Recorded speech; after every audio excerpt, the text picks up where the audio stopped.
I know everybody's got a busy life, busy schedule. We take this pretty seriously, so from the bottom of my heart, thanks for being here. I know it's a bit of a sacrifice, and hopefully at the end of the night, everybody will think it's time well spent. At the very least, getting together and meeting some new faces and understanding that our company is growing, high ego, and what you're seeing right now is a fraction of the people involved. We'll probably have 70 people here right now, maybe a little short of that. There's 150 people that work at Winnesota right now. Throughout Wisconsin, some people you may never see that work in Milwaukee or Madison. But this has far-reaching impacts for everybody, and we're recording it so the people that aren't here will be able to see and watch. They'll probably get a little less out of it than you guys, but at the end of the night, I think you guys will understand the point, and hopefully it can filter through to all the employees that aren't here today, or contractors, or whatever it may be. Just want to give you a little background. We've got Lucas here. He flew in from Cleveland. He's an expert that helps businesses with their culture. And what we mean by culture is not maybe what you think. It's just kind of who we want to be and how we want to treat each other and what we aspire to be as a company. And you'll notice if you have a little card, and we'll get to that. We have an impact report. You guys can peruse that. You know, we want to be a whole lot more than just a company that makes deliveries or warehouses or whatever. We want to make an impact in our communities. And so I just want everybody to know that what you do matters. And I view it as this. And I take this from my own perspective. Everything I do matters because I feel like a lot of people are just, relying on me. But there's a lot more than that. You've got about 150 people that work in the company, so every time you're making a delivery, or you're picking an order, or you're, talking to somebody, you're representing those 150 people. But not only are you representing them, you have to think of our widespread client base, which is, thousands of people. And then you got to think about all our employees, and maybe all their families, loved ones, that rely on them, to earn a paycheck or to have a career at Winnesota. And when you start doing the multiplication, it's really everything you guys do impacts thousands of people. And so if you're kind of having a down day, or if I'm having a down day, I really kind of think about it and say, everything that I do matters, and so we want to have an impact, and our impact is huge. If somebody gets in a fight with a customer, it may just be an ego thing, but that impacts all of us. At the same time, when we do something good, or we go out of our way to help somebody, or we build a bond with somebody that maybe hasn't have too much experience with our company, we're helping all those people, and so I just kind of wanted everybody to think about that. As part of this, I always say this, that I believe that people want to be part of something good that they can be proud of, and a company that they can look around at their fellow workers and say, wow, I'm really proud to be here. And they can go home to their families and say, I'm proud to work with Winnesota. And it's part of our human DNA to want to belong to good things. And so we really want this to be a good environment that we want people to be proud of. And so it doesn't have much to do with me, but it has everything to do with everybody that gets affected, those thousands of people. There's probably hundreds of thousands when you get our clients involved. So everything we do matters, and I always believe that everybody wants to be part of something good. So we're really introducing some of the framework for that tonight. And I hope you can participate and get some out of it. I know everybody's got a busy schedule, but stick with us. At the end of the night, we got a little gift for you. If anybody wants to peruse the clothing or whatever, we can take clothing orders. And then we're gonna have dinner after. So, you know, I like to eat as much as anybody, but we're gonna try and do our work and then eat after and kind of socialize after. So, it's been what, 6 months? 6 months in the planning, and we finally have Lucas here, who's a sensational man, and he's gonna lead our night tonight. So, let's welcome Lucas and take the mic, buddy. Thank you. Thank you. Thank you, everybody. Excited to be here. My name is Lucas Tyndale, coming here from Cleveland, Ohio. As Nick said, we're gonna have a good night tonight. I do ask that if you're sitting like with your back to me, which is kind of odd because it's how they set up in a restaurant, if you could like turn your chairs or turn yourselves toward me. So here's what's gonna happen. Now I have to warn you, because what's gonna happen is we are going to have to turn back because we are gonna have some table discussion, but just a few times. I promise it won't be too much. Here's how today is gonna go, and we're gonna spend the next few hours talking about what's on this little card there in front of you. Everybody got one of these cards? Hold that little card up and make sure everybody has one. If you don't have one, raise your hand. Let's make sure you have one. This little card is the star of the show. There's no PowerPoint slides, nothing fancy going on. This is all you need to guide you through the night. This is our roadmap, and this is not just something that's going to guide you through today. This is something that's going to guide us going forward. When we think about our culture, culture is based in behaviors. And that's what we really teach at CultureWise, is how do you bring behaviors to culture. And I actually was a client of CultureWise, by the way. So I used to work for a company that had CultureWise do this thing, and I was there, and I was actually I was hired to be the director of employee engagement and leadership development, and it was my job to do this rollout with 3,000 employees. Okay, so they brought CultureWise in, they went through the whole process that I went through with Nick and Lauren and Jen, and then I was hired to roll it out to everybody and do this meeting we're having here. But then I stayed on with the company to make sure that all of our facilities actually lived it out. And one of the things that we found, and what I found to be true, is that when all of our facilities were living out the behaviors that we had defined in these little booklets, we had better outcomes. And we had 33 facilities, and the strange thing was when we did employee engagement surveys and customer satisfaction surveys, the facilities that were actually doing this stuff had better outcomes every single time because they were living the culture that we had designed. Because what we do at CultureWise is we build a culture by design. Because the reality is everybody has culture. Like your friend group has a culture. Like everybody has like a really loud friend. Anybody know who that is? Some of you are laughing because it's you, right? Some of you are a loud friend. Everybody has that friend that like wants the extra drink. You're like, no, we gotta go home, right?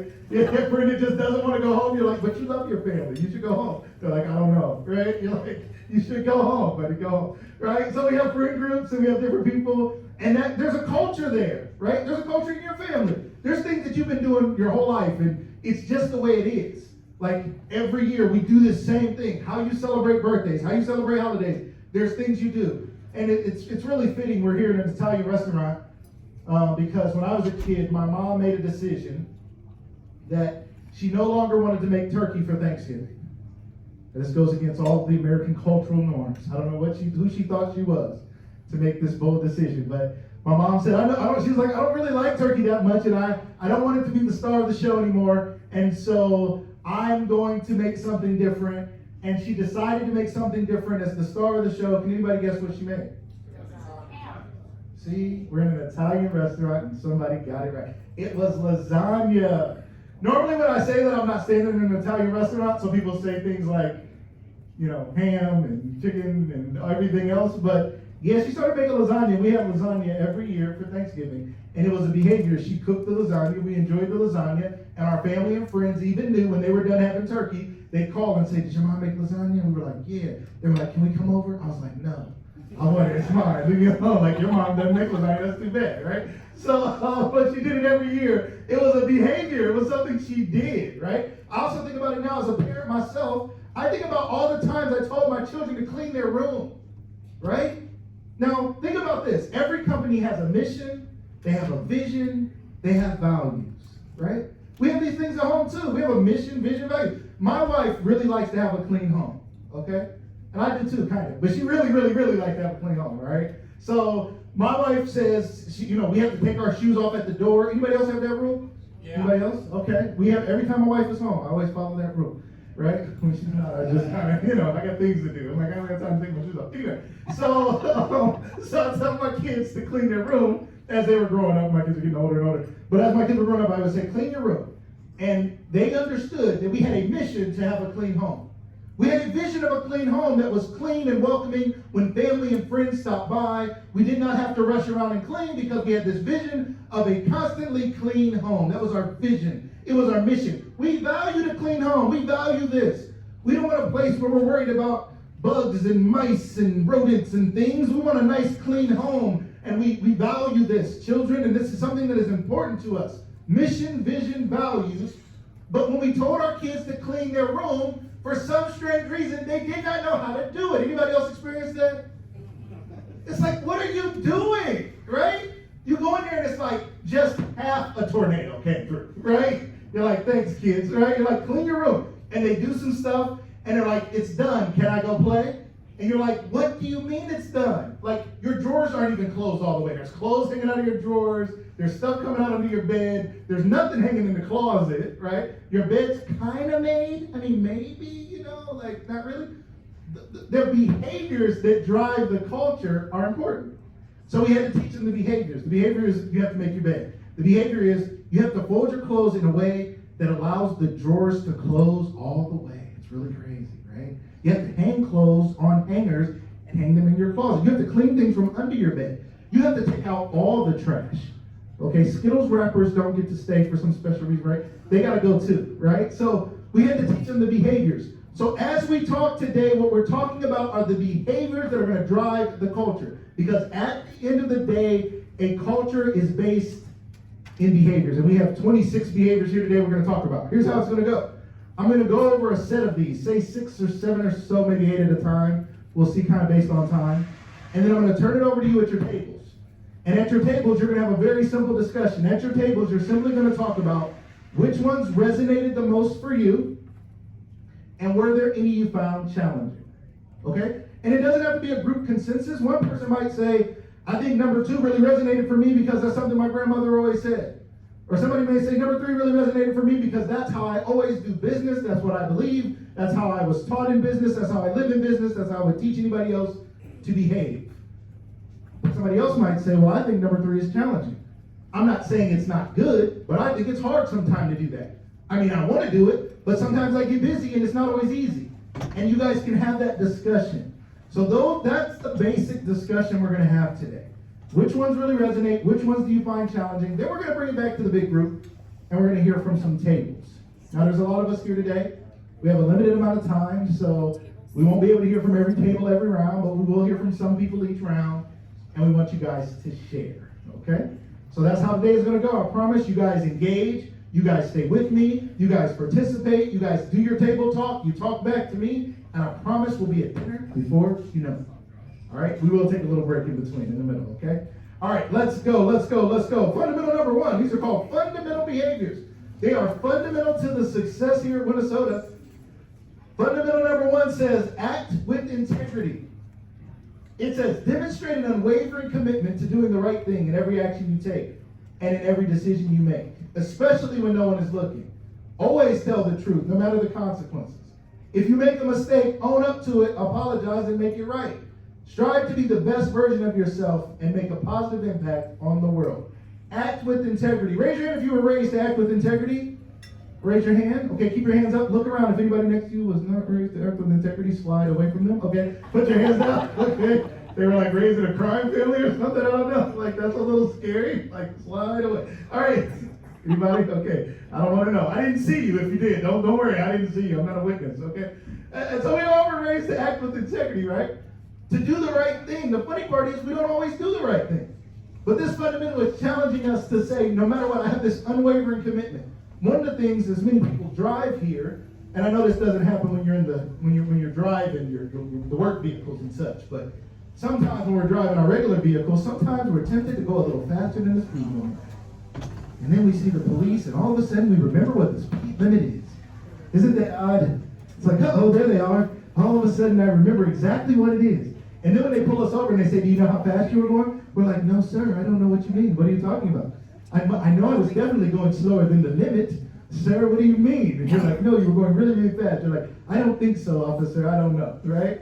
So acting with integrity is like, I'm not doing what's right because someone is watching. I'm not doing what's right because the boss is here or the leaders are here or the customer is staring at me when I'm bringing in the shipment or whatever it is.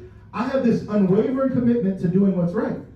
It's like, any parents in the room, any parents, you teach your kids, you do what's right. I taught my kids this. I didn't have fundamentals, but I did. I just didn't call them fundamentals. I didn't know. I didn't have a card. But one of our rules in my house was do what's right because it's right.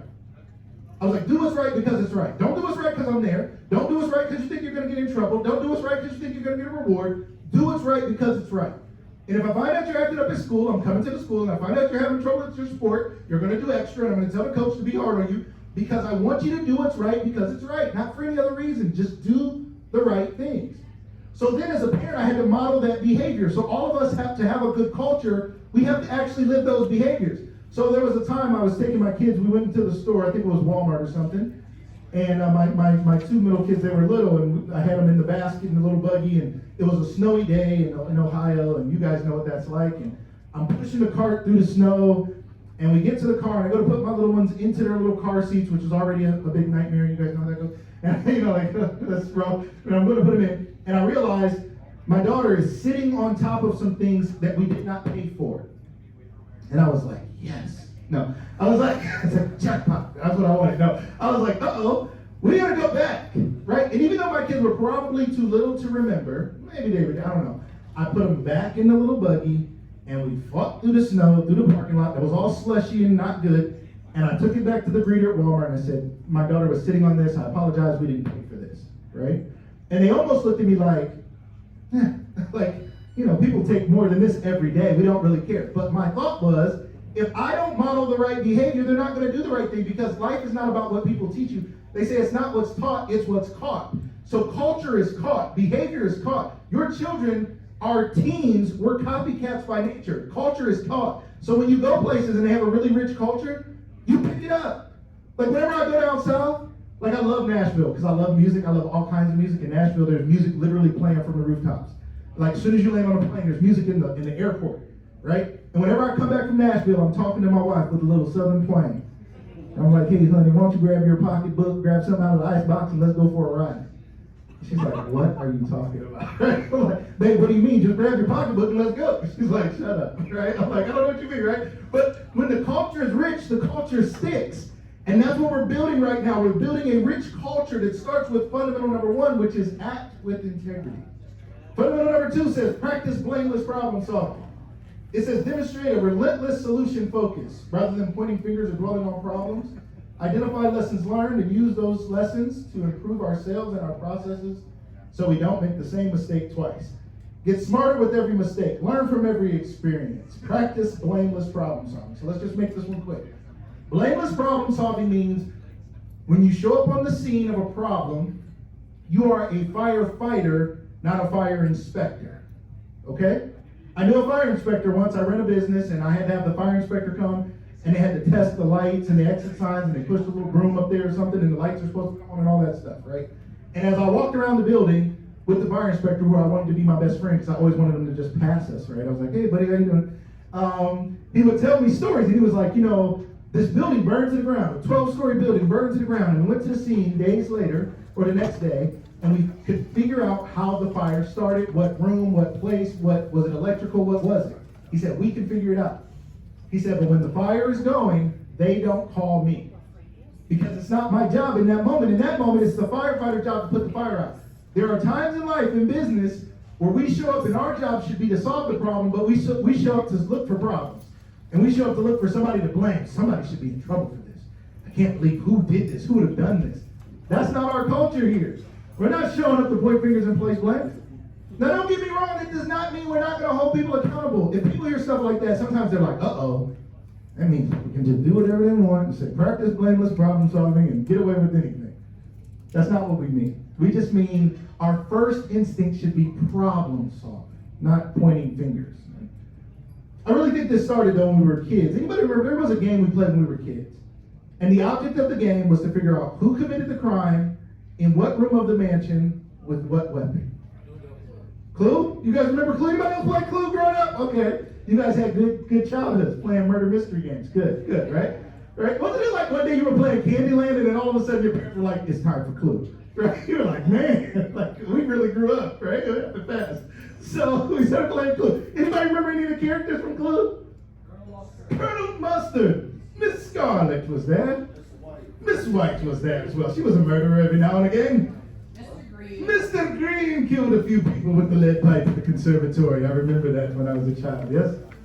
Professor Plum was there. He was very intelligent, Professor Plum, but he was still a murderer every now and again. Right? All those characters were in the game, and the point of the game was a process of elimination to figure out who did it.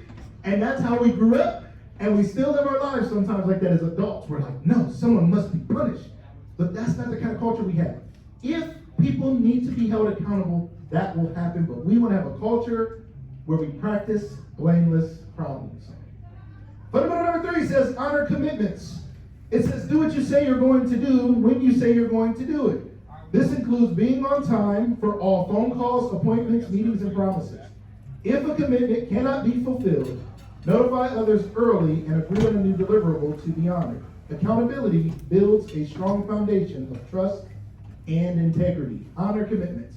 Raise your hand if you like it when people honor commitments to you. Pretty much everybody, right? I don't know a lot of people who are like, I love broken promises. Right? Promise me stuff that you're not going to do. That's not like, right? Most people like when people honor commitments. When somebody says they're going to do something, you expect them to do it. You're like, no, you said you were going to be here. You said you were going to do it, right? Anybody got Amazon Prime? Anybody? You guys are in the delivery business. I got Amazon Prime because I want my stuff in 2 days or less, right? I know more shipping and handling shippers. You guys are in that business, right? Back in the day, you could call it shipping and handling and take 2 months. Nobody knew, right? Whatever that was. I don't know what that was. It was like shipping and you forgot you ordered it. You're like, what is this? Oh, the Oscar Mayer weenie whistle from 1972. Right? You didn't even know what you ordered, right? It's like, this is crazy. Something from Applejacks. I didn't even know, right? It's like, you forgot all about it, right? But we're not like that. We don't live in a culture like that. Our whole country's culture is a move quickly, deliver on time, honor your commitments. You guys are in that business. You know what it's like. And here's what it says. It says, if a commitment can't be fulfilled, this is big in this business. It says, if a commitment can't be fulfilled, notify others early and agree on a new deliverable to be honored. So if you can't do it for some reason, you don't want to leave people waiting, right? You don't want to leave people where they're wondering where you are. They're wondering where the shipment is. They're wondering what's going on. And that you just assume they know that something went wrong. No. Call them, let them know. Notify others early. If something backed you up with a previous delivery and you know you're going to be late hours before, don't just hope, wish, and pray that maybe I'll make it because hopefully today will be the day where the traffic opens up and the gates open up and the Red Sea opens up and magically I'll just get around. That's not going to happen. You know if you're in a hurry, every light will be red. Because there's some person who's sitting there controlling that thing. I don't know who they are. But they sit there, they watch you, and they're like, here they come. Here comes Lucas. Here he comes. Oh, red light, green light, red light, green light, red light. Yeah, anyway. So we want to make sure that we honor commitments. Fundamental number 3. Fundamental number 4 says get clear on expectations. It says create clarity and avoid misunderstandings by discussing expectations up front. Set expectations for others and ask when you're not clear on what they expect of you. And then it says, end all meetings with clarity about action items, responsibilities, and due dates. Get clear on expectations. Get clear on the order. Get clear on the directions. Get clear on what's expected. Get clarity. It is your job to go get clarity. Now, if you're a leader or you're someone who's giving instruction, you should also take responsibility to give clarity, but you also need to go get clarity. You can't say, they didn't explain it to me well. Well, I didn't really know. Why didn't you ask? Well, I didn't want to bother them. Well, it's more bothersome that you didn't do it right than it would have been to ask the extra question. Get clear on expectations. Now, I can't say that I'm perfect at this because my wife and I, we go on date nights. And every time we go on date night, I ask my wife the same question. Every time I say, babe, where would you like to go for date night? And every time she says the same thing. Anybody know what she says? Wait a minute, I'm from Ohio. You guys, I don't care. I don't know. Right? Anything will do. It doesn't matter. Right? All these little open, like, it's cool, no problem. And then I pull up at a restaurant and she goes, I'm like, what are you sighing for? Right? She's like, I didn't really want this. I'm like, what did you want? I really wanted something else. Why didn't you tell me? Get clear on it. I don't know. I don't care. When I say I don't care, I mean I don't care, babe. I will eat a cheeseburger. I don't care, okay? When she says she doesn't care, she means if you love me, you would know. Right? That's what she means. She's like, if you love me, you'd read my mind, right? I'm like, oh, I don't know, babe. Like, you didn't want this week. I digress. I'm sorry. Dealing with my own issues. Okay, so get clear on expectations. I should ask her a little more clearly before we leave. Babe, are you sure? I should process of elimination. There's this 100-year-old Italian restaurant that I could take you to if you want to get on a flight. You know, now I'll know a nice place to take her. But I got to get clear on expectations. It's up to me to get clear on expectations. Fundamental number 4. Fundamental number 5. Let's do 5 and 6, and then we'll do our first small table discussion. Number 5 says, listen generously. It says, listening is more than simply not speaking. Give others your undivided attention. Be present and engaged. Minimize the distractions and let go of the need to agree or disagree. Suspend your judgment and be curious to know more, rather than jumping to conclusions. Above all, listen to understand. Listen generously. Listen generously. Generosity is like a term of currency. It's like something you can give. So how do I give listening, right? Well, here's the crazy thing. Giving listening is about the currency of time. And here's the crazy part. We know time is a currency, but we don't often talk about time as a currency.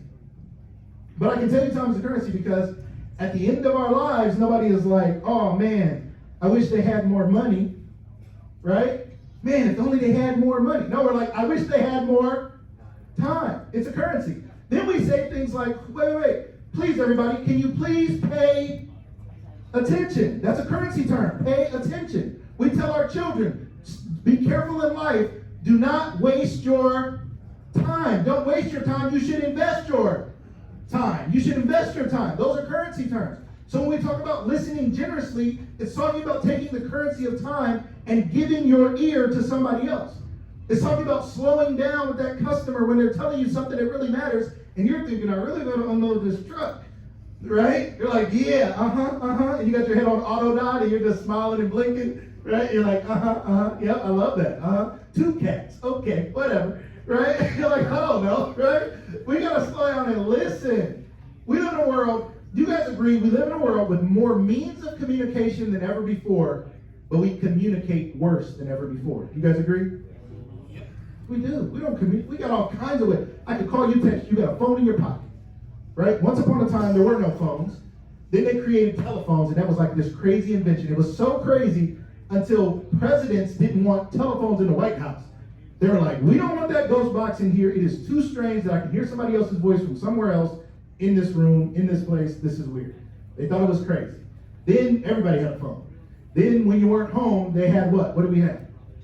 Answering machines, right? And sometimes you were home and you were just listening, right? You're like, shh, like you had to be quiet, like they can hear you. Be quiet. Please leave a message after the beep. They're like, this is the bill collector. You're like, see, that's why I told y'all to be quiet, right? And everybody was sitting around listening, right? So that's how it was. Now people constantly contact us, call us, email, text, messengers, all kinds of stuff, all the time. All this ability to communicate, yet somehow we don't listen. Because I think everybody is trying to say something and not enough people are listening to what people are saying. Strangely, we have 2 ears and 1 mouth, so people always say you should listen twice as much as you talk, but that's not the world we live in. Everybody has an opinion, everybody's talking, tweeting, saying it, talking, and nobody's listening. We live in a world that's all divided and everybody's mad at each other because nobody listens. Nobody's like, wait a minute, I don't really disagree with you, but I haven't listened because we're too busy talking. We want to have a company culture. We just listen to each other. Listen to your coworkers, listen to your team members. And let me tell you something else. This is very important. I suggest you take these fundamentals personally. This is something that I really believe. And this is me everywhere I go. No matter what kind of teaching, training, speaking, I've been doing all kinds of this for many years. And I always tell companies, I'm like, if I come to a company, you cannot expect me to make better robots. Like, I'm not the guy to bring in and be like, we're trying to brainwash everybody. Can you come tell them something and make them be more obedient? Like, that's not me. I'm the person who comes because I care about people. Like, one thing to remember about me, like, I love people. Like, I'm like an extrovert. Like, I love people. Like, everywhere I go, I talk to people. My kids thought I knew everybody at the store. I was like, I don't know those people. I just talk to everybody, right? I greet the greeter before they greet me. I'm like, hi, welcome to Walmart. Like, no, I was going to tell you the same thing, right? Like, I'm just excited to meet people, right? But one thing I've realized is that although we have the ability to communicate, we have to slow down and listen to others. We have to be conscious of the need to be good listeners with each other. And we have to have a culture where that's like first and foremost. Like, I'm going to listen to you. Stephen Covey in the book, The 7 Habits of Highly Effective People said, seek to understand, then to be understood. Seek to understand, then to be understood. First, I want to understand you. Then I want you to understand me. So let's make sure we have a culture where we listen generously. Fundamental number 5. Fundamental number 6 says, speak straight. It says, speak honestly in a way that helps make progress. Say what you mean and be willing to ask questions, share ideas, or raise issues that may cause conflict when it's necessary for team success. Be courageous enough to say what needs to be said. Address issues directly with those who are involved or affected. Speak straight. All right, so here's the deal with speak straight. Speak straight, I always think of it like any fundamental like this, I think of it as there's often people who are on one side or the other, and we want to be somewhere in the middle. Some people have no problem speaking straight. Some people say whatever's on their mind. They don't care. They're like, man, you look silly today. They're like, why'd you wear those shoes? Right? It's like kids. Kids will say whatever, right? If you're around kids, they're honest. They're like, man, why do you look like that? You're like, what do you mean? They're like, I don't know. Right? And so there's one side where people are straight shooters and everybody around them feels shocked, right? And then the other side are people who are what you might call conflict averse. These people are like, they're like, the word risk averse means people who are afraid to take risks, like in the stock market or in betting or something. They don't take risky bets. They're called risk averse. So there's people who are conflict averse. They're so afraid to say what needs to be said that they never say what needs to be said. So they don't speak straight. They're always dancing around the thing. And you're like, I'm trying to get clear on expectations, but I can't because you're dancing around things so much. So we want to have a culture where we speak straight. I say what needs to be said to who it needs to be said to, and that's our culture. We don't say it because it's not what you say, it's not what you say, it's how you say it. So we can say the same thing and not be offensive because it's not what you say, it's how you say it. Fundamental number 6 is speak straight. Okay, so here's what we're going to do. We're going to do our first small group activity. Here's how it's going to go. You guys are going to turn back to your tables, and you guys are going to have a simple discussion. Out of that last set of 6, which ones resonated the most with you? And are there any you found challenging and why? Give everybody around the table a chance to talk. We're going to give you guys 10 minutes on the clock to have this discussion. Each round is going to get a little shorter for time's sake. First round, 10 minutes on the clock. Say hello to everybody around the table. Which ones really resonate? Which ones do you find challenging? I'll see you guys in 10 minutes. All right, ladies and gentlemen, that's our time for round 1. I hope you guys had fun. Hope you guys had a good discussion. Now I want to hear from some of the groups on what you guys discussed. I don't know what table it's 1, 2 that way, 1, 2, 3, 4. Okay, we'll go this way. We'll start with table 1 over here. Anybody want to share either your personal thought on it or some things you heard at the table, something that resonated or something you found challenging? They all had like an inside laugh giggle that just happened. I saw that. They were all like, don't tell them what we really talked about. Don't tell them. Don't tell them. Okay. Yes? I think the main one we all resonated with, or a few of us, was definitely the honor commitments. Like you say you're gonna do something, be flaky. Say you're going to do something. Don't be flaky. Don't lie, right? Don't tell me you're going to do it and you don't show up. All right, very good. Were there any that you guys found challenging? I just got here. Okay, he's like, I don't know. He's like, honor and commitments was hard for me. I don't know. That was tough. I didn't know what time this thing started. I've got one that's challenging for me. For me, I said number 4, get clear on expectations. I feel like a lot of times someone will teach me how to do something and then say, okay, now go do it. And immediately I'll either forget one of the steps or I'll run into a problem and I'll try to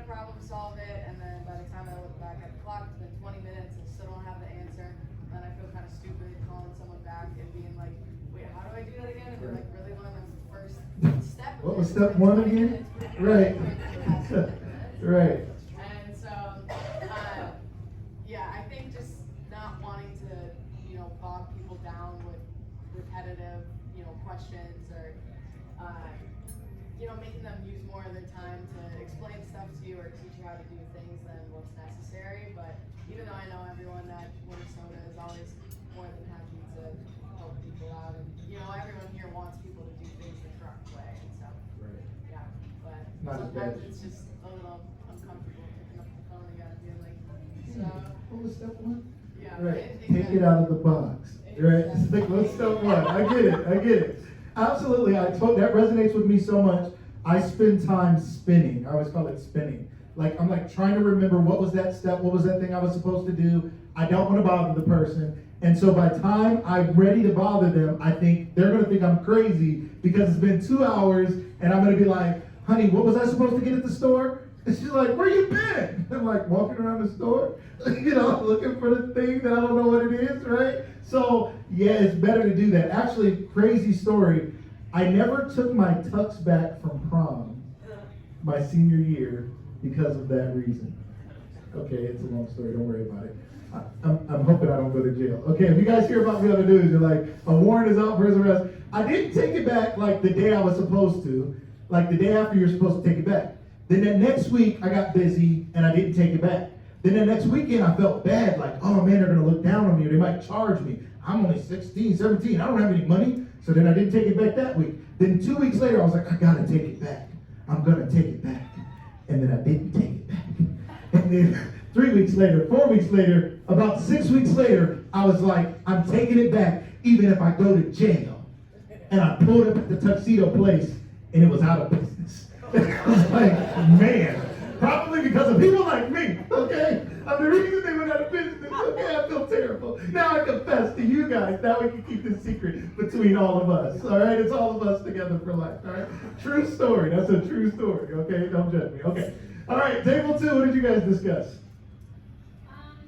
We usually felt like with both the challenges and the things that we resonated, we just all 1 through 6 felt so under on the national integrity.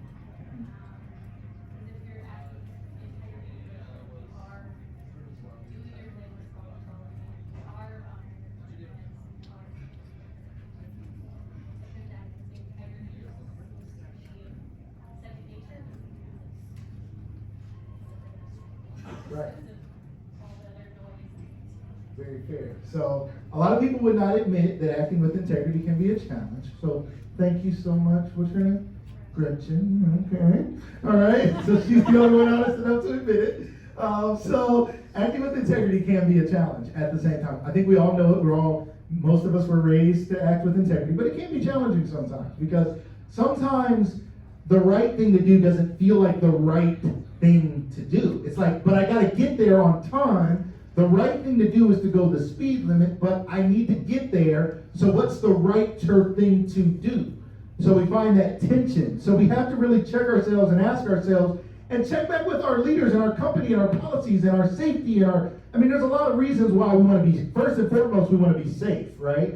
So you may get somewhere ideally faster, but you're putting yourself in jeopardy. That's not what we want. So it's like, that's not worth it. I would rather you get there possibly faster, or maybe you're going to get hurt and not make it at all. We don't want that. So we really have to start weighing those things out. And to the leaders in the room who help teams understand what they're expected to do, we got to get clear on that. Because I can't act with integrity because integrity is based on culture, right? Because there's some cultures where people believe in war, and that's their cultural norm. So it's not wrong to them. They're like, that's the right thing to do. We fight. We're warriors. That was their culture, is their culture, right? So it's all defined based on the collective group and the agreements.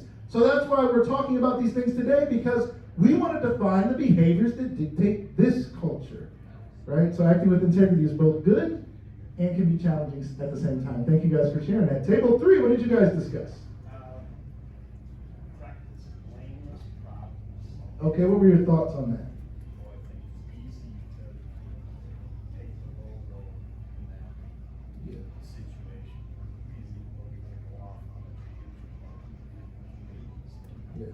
instead of in the end. It needs to be fixed, and sure, it can be addressed later, but at that moment, it needs to be fixed. Yeah. And a customer needs that product, that's our world. Right. So it's usually the customer that's gonna suffer if we're sitting here complaining about who. Right. And the customer never cares, right? The customer's not like, who, Johnny did it? Okay, good. Great. Glad to know, right? Now get Johnny, and as long as I know Johnny's in trouble, I'll feel good about the fact that we don't have the products and services to serve our customers. And we'll tell our customers Johnny did it, and they'll be happy too. Like, nobody cares. And all the Johnnies in the room, sorry. That's just a random name. But, like, nobody cares. Imagine going to a restaurant like this, and we go to sit down tonight, and we want something, and we go to, and they tell us about some delivery driver that didn't bring the Diet Coke. And you're like, man, but I'm diabetic, I need Diet Coke. And they're like, man, the delivery driver's name was Lucas, and he didn't bring it last Tuesday. And I'm like, man. And they're like, here's his picture. I'm like, thank you. I feel so much better now. Give me regular Coke. I'll just be sick. You know, it's like, it doesn't fix anything, right? So it's like, blameless problem solving is like, can we go to a store and get some? Can we break, is there a, like, and sometimes we have norms that's like, we just don't think outside the box. Like, well, could we do it differently? Like, could we go get some? Is there somebody else who could deliver it? Is there a different distributor? Like, maybe our norm, maybe we have to break the norm to solve the problem, but pointing fingers doesn't solve the problem, right? Now, if somebody's a repeat offender and they're continuing to do it, and Lucas doesn't ever show up on Tuesdays, and he doesn't honor his commitments, and he drinks all the Diet Coke in the truck, and that's why we don't have any, then yes, somebody needs to deal with Lucas, but we still got to get Diet Coke, because that doesn't change our problem that we don't have what we need for our customers, right? So don't assume that means we're never going to hold people accountable, because we absolutely will when we need to. But that shouldn't be everybody's first thing, because we all know what it's like when we make a mistake, we want everybody to be understanding. Then when other people make mistakes, we're like, they should be, something must happen, right? But when it's us, it's like, no, it was just an honest mistake. Little old me, I apologize, right? So we should ask for that same grace for us and give it to others that we want for us. All right, table 4, what did you guys discuss? Anything that you guys found challenging? Was there anyone that you guys discussed that you guys found challenging? Let's talk about that. For that one, we said listening generously. Mm-hmm. You haven't been listening this whole time? Okay, great. I always love that table 4, thank you. Right, listening to you has been a struggle. Okay, Other one is busy models and sports and stuff, you're doing at all times. But just taking a couple minutes to listen to someone, it just goes back, you never know what someone's going through. Having a 2-minute conversation with them is really interesting right now. 100%. So, All right, George, Well thank said. you, I appreciate you. and then other times when you are really busy, even if you have to say something like, hey, right now is not a good time, but I can talk to you in 5-10 minutes. I just need to get this out to you. Yeah. Just give it a little heads up versus not listening. 100%. Well said. Great job, table 4. Listening generously is such a gift we can give to people. They say listening is so close to love that when people feel heard, they feel cared for. Like, if you think about it, anybody who's in a serious relationship or anybody who's married, you did not fall in love because the lights were so dim at this restaurant, right? You were like, well, what was it? I don't know, the lights were dim. I couldn't really see them that well, and I just fell in love under the dim lights, right? It wasn't like I fell in love because the lasagna reminded me of my mom, and I love lasagna, and I love my mom, and now I love her, and she asked me to marry her, and I asked her to marry me, and now we're married. I don't know what happened. I just showed up, right? That's not how it works, right? It's not the food, it's not the movie, it's not the dinner or the movie. It's that when you're first together, you actually listen to each other. And then once you're together for a while, you're kind of like, I heard all these stories already, right? But that's why I say take this stuff personally, because I challenge you guys to go home and start listening more generously again. Go home and listen to your kids more generously. Go home and listen to your spouse, your partner, your friends more generously. Like, think about it. The investment of time to pay attention to someone matters. And sometimes people we care about, like our children, are fighting to get attention from other peers and teens and others because they just want somebody to listen to them. People are addicted to social media because they get a like, because they feel like somebody out there who they don't even know listen to them. Listening is love. Listening is care. So we should all do better at just slowing down to listen to each other. That fundamental reminds us to listen generously. All right? Let's do one more table. Where's table 5? Who's table 5? Let's do table 5. We were looking at number 6 and number 2 and how they kind of were intertwined. Speaking straight is a lot of find the root cause sort of scenario. Yeah. And solving problems without blame is a little bit of the opposite. Okay. Right? We're firefighting first. Yes. We're solving the problem. And then we're speaking straight. Fair. And following through with root cause. Well said. I like that. So first, we practice blameless problem solving. And then if you realize Lucas has been the problem over and over and over, someone may need to speak straight and say, Lucas, you can't, you know our culture is to honor commitments. That's one of our fundamental behaviors. You gotta be on time for that. You can't keep missing that, buddy. We're not gonna be okay with this much longer, right? Like you just gotta say it instead of, Lucas, what happened again? And I have my 13th excuse and you're like, oh, okay, I get it. No, at some point you have to say, Lucas, all right, I understand there's another reason, but we just can't continue with the excuses. Other people are finding a way to do it. I need you to find a way to do it, right? So great tie. These are like ingredients that go hand in hand. Nick? Notice too, it says speak straight but not demean, yell at, Yeah. Name call, whatever it is. So I like that term, speak straight. I love that. Yes, speaking straight doesn't mean a license to shoot from the hip and say, get it off my chest. I feel better. Everybody around you shocked, right? Everybody around you, you know people like that? And they come and they're like a relative and here they come for the holidays. You're like, oh, time to go. I had a relative like that. Every time she came, we were looking out the window like, uh-oh, she's here. Put away all the joy. It was like the Grinch was showing up, bringing a literal story. We're like, stop smiling, kid. Everybody get serious. Here comes out so-and-so. And she'd come in and be like, why are you guys sitting like this? And why is that tree slanted to the left? And why aren't there enough lights on this? And it was like always something. And we're like, yes, I don't know why it's like that. I'm so sorry. But she brought the best gifts. So we just dealt with it. We're like, what did you bring us? We were scared. She brought the best gifts, so we tolerated it. All right, call me wrong, whatever. All right, so let's keep going. What fundamental are we on? 7. Fundamental number 7 says find a way. I think I just said that a minute ago. Find a way. It says take personal responsibility for making things happen. Respond to every situation by looking for how we can do it rather than explaining why it cannot be done. Be resourceful and show initiative. Do not make excuses or wait for others to solve the problem. See issues through to their completion. Find a way.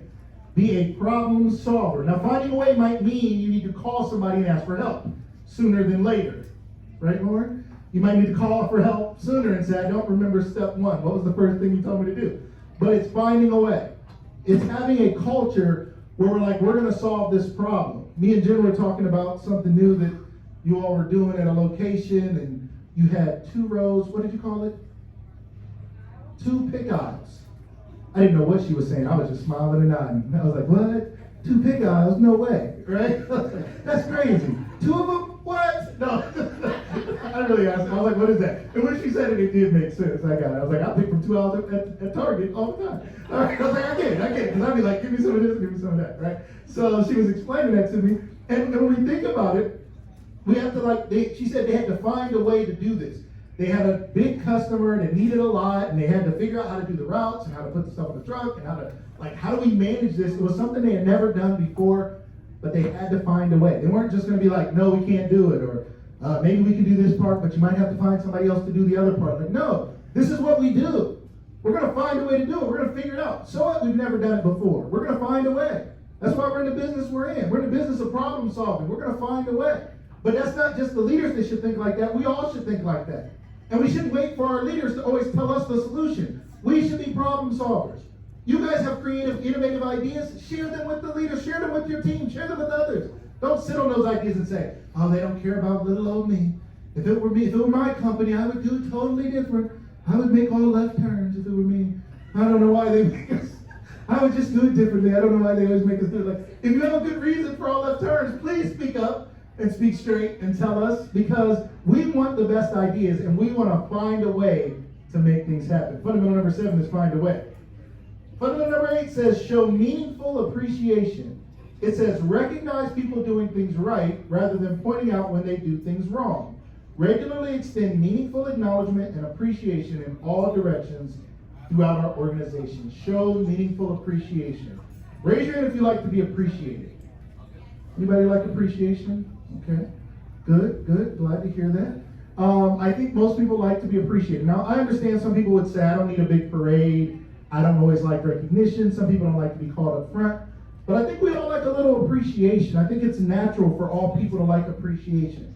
And the thing is, oftentimes we're looking for something we're not giving. We should all be people who give appreciation. Like to the people in your lives, family, friends. Remember I said take this stuff home. There's somebody in your life. Here's the thing. The people who are closest to you, who do the most for you, are the people you appreciate the least. That's just how life is. They're so close to you, you don't even see what they're doing anymore. You just expect it to get done. Like somehow my socks always end up in my drawer. I don't know how. I don't know what happens. I don't know, but somehow every day when I go to my drawer, there's new socks, and they're in there and they're clean, they're downy fresh. I don't know what happens, right? I think my wife does it, but I don't know. It just happens, right? And I can easily just be like, well, she does laundry, not my problem, not a big deal. Of course, it's like oh, it's just something she likes to do, right? But no, I should thank her. I shouldn't just take it for granted. It's funny because I always find it strange when my kids thank me for dinner. I do find it a little weird. I'm like, I have to, you know? I'm like, I didn't want to do it, but I had to. No, I don't even like you, but no. I'm going to go to jail if I don't. No, but they'd be like, thank you, Dad. I'd be like, that's a biggie bag from Wendy's. Like, that's not that serious. They're like, thank you for the extra sauce. I'm like, you're welcome. Like, it's not that serious. Like, Chick-fil-A will give you all the Polynesian sauce you want, sweetie. Like, no problem, right? But meaningful appreciation matters. We all need it, right? It also reminds me, I realized, I read a book years ago, like early in my marriage, it was really helpful. It was called The 5 Love Languages. I don't know if anybody ever read that book, but it's life-changing. If you never read it, they have like the 5 love languages of, like, they have like the one for singles, and they have one for like military families. They have 5 love languages of children and teens now. They have for the workplace, I think they have now. So it's a fascinating concept. And Dr. Gary Chapman wrote this book, and he said basically, he broke love down into 5 languages. And he said basically we speak the language that we want to receive, because in our eyes that is love and appreciation, right? So I'm going to give you what I want because I think, well, everybody wants that because that's the language I speak, not realizing maybe somebody else, when we say meaningful appreciation, maybe they want something different, okay? So what I realized early on was I was giving my wife what I wanted, and I didn't know it. I thought she should be the happiest woman in the world. I'm a words person, okay? The 5 love languages are words of affirmation, quality time, physical touch, acts of service, and gifts. Words of affirmation, quality time, physical touch, acts of service, and gifts. My love language is words of affirmation. My wife says, you're a great husband, you do a great job. Thanks for taking care of the kids. Thanks for all the stuff you do. You're great. High five. You're wonderful. I'm like, yay, thank you, babe. Thank you. I am. You're a good boy. I'm like, me, I am, right? So that's me, right? Like, thank you. Right? But I would tell her, like, babe, you're so beautiful. You're so smart. Man, you're such a good mom. Man, you're so great. Man, thank you for making my socks in the drawer. You're so good at laundry. You're amazing. You're such a good cook. You're so smart in business. Everything you do is amazing. And I would tell her, and she would look me in my eyes and say, thank you. I was like, what? Like, you're supposed to be like floating on a cloud or something. Like, what's up? Like, I just told you all this amazing stuff, and you just look at me and like, thanks. Like, we just boys. Like, thanks, my man. Like, what? Like, what's up? Like, what's going on? I thought she was broken. So eventually I read this book, and I realized that I was not speaking the right language to her. So I was not showing her meaningful appreciation. I was giving her what I wanted. And what I realized was her primary love language was acts of service. My wife, instead of me talking, she'd rather I do the laundry and take out the trash and cut the grass and help with the kids and do stuff. She didn't need me to talk to her about how beautiful she was. She's like, I'd be a lot more beautiful if I wasn't stressed out and tired, right? If I wasn't doing everything around here. So I had to start doing it. So I realized that. So now, whenever I go, I just start cleaning for no reason, you know? Like I take out the trash, I make a lot of noise. I open those trash bags really, really loud, and she runs in the kitchen, and she looks at me with love in her eyes. She's like, that's my man. I'm like, yes, it's me, babe, right? I cut the grass. She's like looking out the window at me. One day, this true story, I was cutting the grass. We have a big picture window in our living room. And I was on the riding board, and I'm driving around. I have my AirPods in, so I'm like listening to music. I'm not really paying attention. And I look up, and I see her like in this big window, staring out at me with like love in her eyes and her hand on her heart, just looking at me. And I'm like, just driving around, looking back, like, she's still there. I'm like, man, she's still there. And I look up and she looks out at me and she's like, I love you. I was like, wow. So I stopped the mower. I got off. I was like, babe, I love you too. You're so beautiful and so.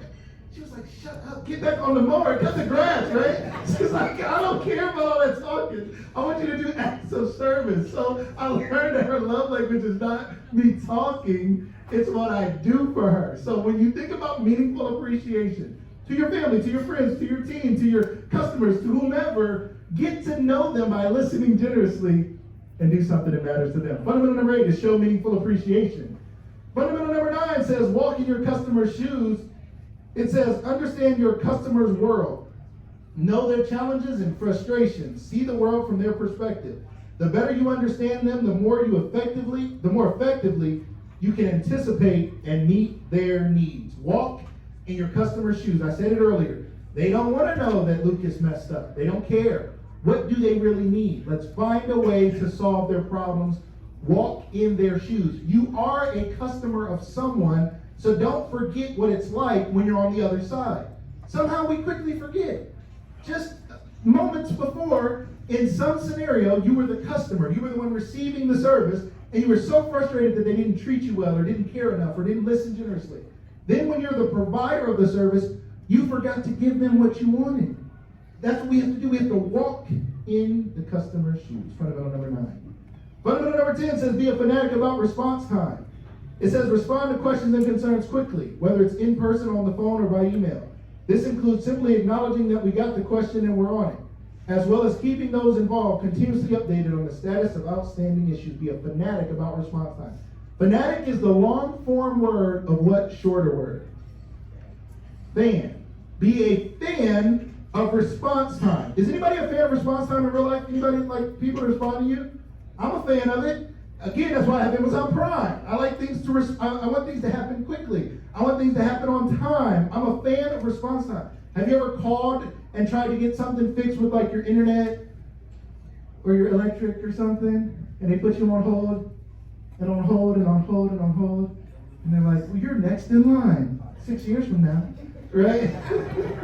I always love what Amazon says, we're 10 stops away. I'm like, we're in Abu Dhabi? Like, how far is the 10th stop? Like, it's so far away, because it takes forever for it to get there, right? But I'm a fan of response time. So we want to be fans, like our culture should be, we're fanatics about response time. We want to answer the phone. I saw we were answering phones earlier. We want to respond to emails. We want to get back to people. We don't want to leave people waiting and hanging and not knowing what's happening. We want to be fanatics about it.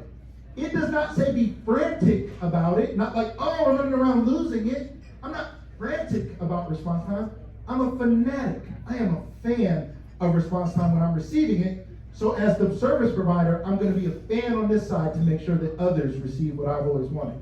Number 10 is be a fanatic about response time. Let's do 11 and 12. It says, number 11 says, demonstrate a passion for excellence. It says, demonstrate a passion for excellence and take pride in the quality of everything you touch and everything you do. Do not accept mediocrity. Passion drives us to work harder, learn more, and strive for excellence. Demonstrate a passion for excellence. This means we're not okay being C students in this business. Have a passion for excellence. Anything you really love and really care about, you want to do it better. You have a passion for excellence. My daughter, Savannah, my youngest, I call her Bubs. She's my baby Bubs. She's 15. And my little Bubs, she plays the cello. Now my daughter she plays piano, she plays the cello. She just got a guitar. She doesn't quite know how to play that yet. She's a real musical kid. And she's a really fast athlete. Like she's a track star too. She's so fascinating. But my Bubs is a sophomore this year, and she is this week is when she tries out for a chair in the orchestra, right, at school. And so she's practicing, and she's so afraid that she's going to be the last chair or something in the orchestra. And she's so worried about it because she wants to do well, right? When we think about what it means to demonstrate a passion for excellence, it's her saying, she said, when I was a freshman, she was stressed out as a freshman. She didn't get the last chair. She didn't want to. But now as a sophomore, she's like, I don't want a freshman to come and get a higher chair than me, right? She's like, that would be the worst thing ever. I'm like, Savannah, no parent is sitting there at the orchestra concert thinking, what chair is she in? And who is that girl? Is she a sophomore? I'm like, nobody cares. She's like, but I care, right? She has a passion for excellence, right? She takes private cello lessons. When I was a kid, I didn't even know that existed, right? She takes private cello lessons because she wants to get better. She actually got a paid gig to play cello at a wedding. I was like, oh, okay, that was really cool. So if you guys ever run into my buds, tell her I told you something. Okay, I'm a little proud. Okay, so number 11 is demonstrate a passion for excellence. And number 12 is keep things fun. It says, while our passion for excellence is real, we just said that, right? It says, remember that the world has bigger problems than the daily challenges that make up our work. Stuff happens. Keep perspective. Don't take things personally or take yourself too seriously. Laugh every day. Raise your hand if you like to keep things fun. I don't know if you noticed, but I do. Right? I'm like, I'm not standing there for 2 or 3 hours and being all set. I don't care what y'all do. I don't even care if y'all laugh. I'm laughing because it's funny to me. Like, that's just kind of my thing. I'm like, I go in and I'm like, I'm going to have fun no matter what. Okay? So that's the culture you want to have. And I knew I could do it because I've been working with Nick and Jen and Lauren, and we've been cool. Like, we've had fun. We've talked. It's been personal. It's just been cool. It's been fun. It's not been something where it's like so stiff and we get on the calls and I'm nervous and it's like, oh, this customer is so. No, it's like, from day one, I remember telling CultureWise, my colleagues at CultureWise, like, this is a really cool company. They do really cool work. They're really cool people. They're really nice to work with. Like, it's just a fun one. Like, this is a fun one. We know, we all tell each other, we know we got a fun one. And you guys have been a great group for me so far today. So that's your culture already. Here's another crazy thing. These behaviors are not behaviors that your leaders made up. When I came to first work with them, how we started this was I said, how are your people already? What do they already do well? And that's where this came from. This was not a let's make up some stuff that we want to be. It was like, what do your best people do anyway? And your best people, they were like, well, they walk into customers' shoes. They find a way. They act with integrity. You know, they show meaningful appreciation. They're fanatics about response time, right? That's what you guys already are, and you already keep things fun. Fundamental number 12. All right. We're going to do 5 minutes this round. 5 minutes on the clock. Same discussion. Out of that last set, from 7 to 12, which ones resonated, and are there any you found challenging? Same discussion at your table. 5 minutes on the clock. And go. All right, ladies and gentlemen, let's talk. We just did what? We did 7 to 12. 7 to 12. We're almost halfway home. Love to hear from some of the groups about what you all discussed. I think I'm interrupting because you guys are still discussing. Didn't give you quite enough time to talk about it. But let's jump to table number 6. Table 6. Are you guys 6? I can't see. That's 8. We're 6. Who set up these tables? Woo! All right, I like that. Wait. 1, 2, 3, 4, 5, 6. Who wrote? Jen, who did these tables? All right, table 6.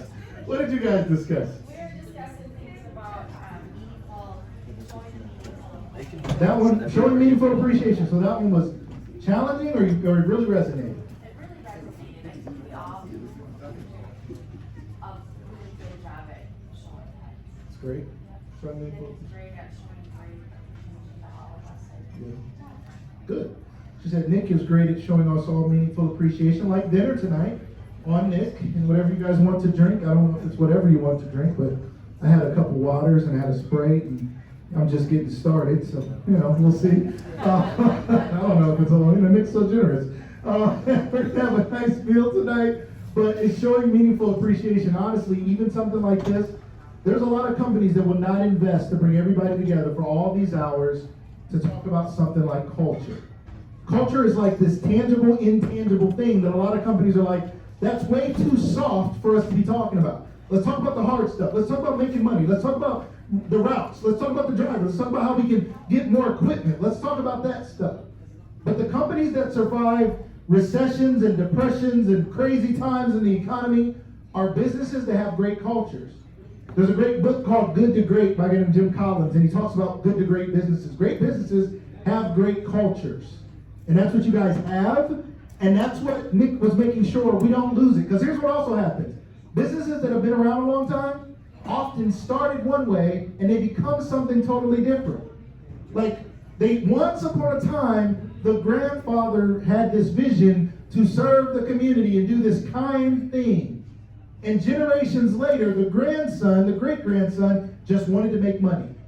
And they forgot the behaviors that drove the culture that started the company where it was. But companies that are smart, they put it in rewriting like we've done here. And we say, no, this is how we behave. This is who we are. This is how we do it.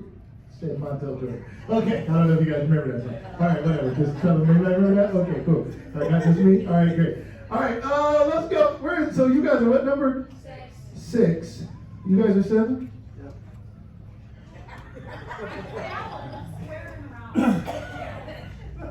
What was that though? I don't know. Okay, this ain't even like tic-tac-toe. This is just weird. All right, we're gonna get to the back corner back. All right, I appreciate that. Let's go to this back table. What did you all discuss?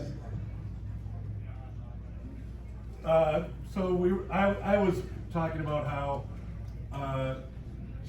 the thing that I find complicated is keeping things fun and meaningful, delivering results. Sorry. And reading small words. Yes, Those are- exactly. Yeah. Reading these microscopic words and keeping it fun while I do it. We blew the budget on dinner and we. Yes, we did. Right. The budget was not on printing; it was on dinner. Yeah. Yes. No, keeping it fun and delivering results. Yeah. And so just working as a team to, working in the warehouse, keeping things fun, letting people have time to talk, and But then still doing what you got to do. and then keeping that timer going in your head that hey, we've talked long enough. I got to get back to work now. Yeah. We got to deliver results. Yeah. It's like that break after the break. Yeah. It's like we just got off a break. Now we talk more like Monday morning, They're like talking about, how was your weekend? And you spend another weekend talking about the weekend. It's like the extended weekend, you spend 2 hours. So it's like, how do we keep things fun and still get things done? We got to have that timer in our head. We have to have that sense of responsibility. We have to have that, I'm a fanatic about response time. There's something in me that says, all right, this is important. It is not important to have fun. It is not unimportant to listen generously. Like, those things matter. We should do those things. So there has to be room. We have to make room for that. And strangely enough, when we listen better, we keep things fun, people who get along work more efficiently together.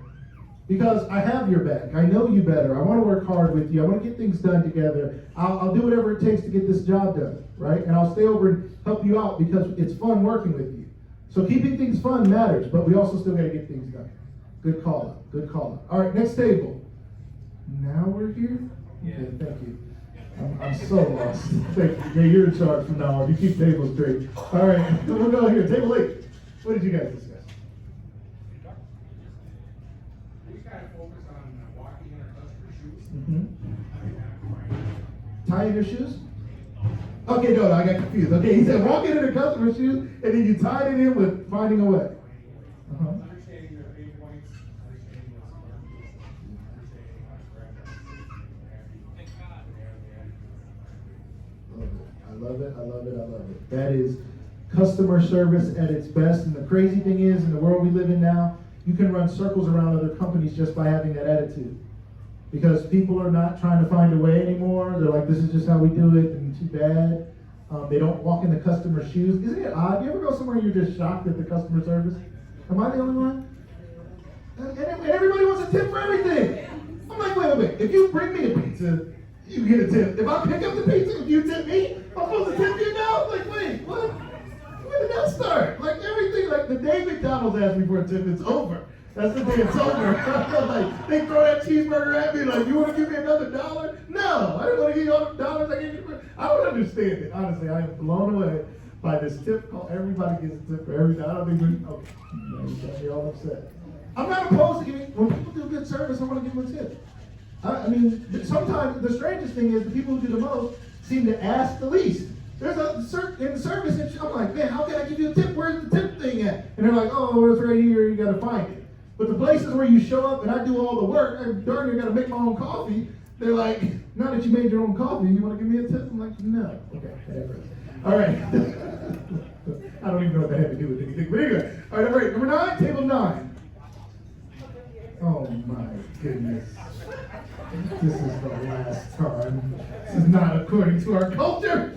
All right, table 9 over there, randomly for some very strange reason. Okay, so we like 7 and 12. And you don't like the rest? I don't like that you said we like. Well, these are our favorites. Okay. These are our favorites. Our faves, all right. Okay, and at 12, we like 12 fun, right? Uh-huh. Because we wanna keep things fun, we work with our coworkers, make it a good environment, a positive vibe. Also, on the same spectrum, on the other side, don't take things personally is something that some of us struggle with. Interesting. Okay, very fair. So they're saying, number 12, you're saying it both resonated and you found it challenging. Because don't take things personally or take yourself too seriously. Tell me why that can be challenging.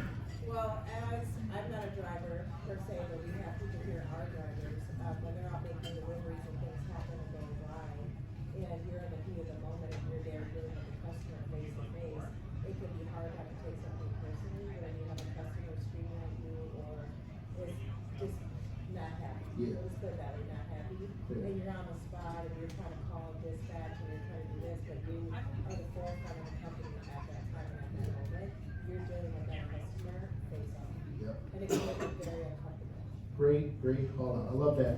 Even inside of the same fundamental, it can resonate and we can find it challenging. That's why we want to have these discussions. Well said. So here's some things I would recommend in those moments. So number one, in that moment, we have to listen generously. Okay? It is so tempting to want to, I said, Stephen Covey in the 7 Habits of Highly Effective People said, seek to understand, then to be understood. Our nature is to defend ourselves and to seek to be understood. But the right thing to do is to listen.